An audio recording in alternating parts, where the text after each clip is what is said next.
يبلغون رسالات الله ويخشونه ولا يخشون أحدا إلا الله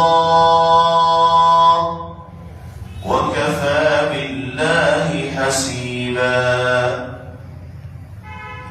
ما كان محمد أبا أحد من رجالكم ولكن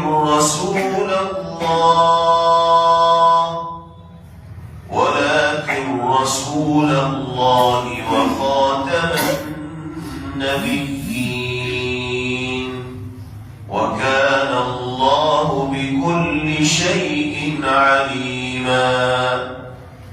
يا أيها الذين آمنوا اذكروا الله ذكرا كثيرا وسبحوه بكرة وأصيلا.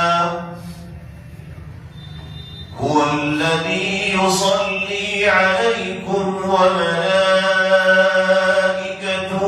ليخرجكم من الظلمات إلى النور وكان بالمؤمنين رحيما. تحيتهم يوم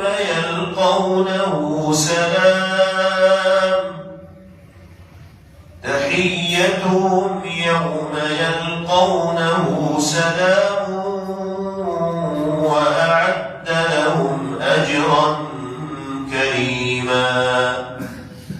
يا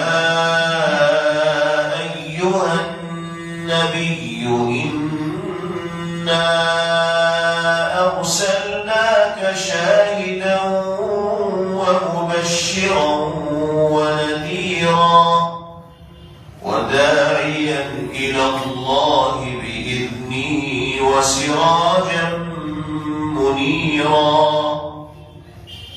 وبشر المؤمنين بأن لهم من الله فضلا كبيرا.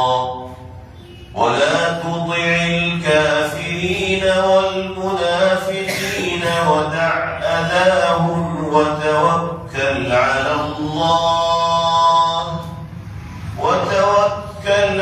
الله وكفى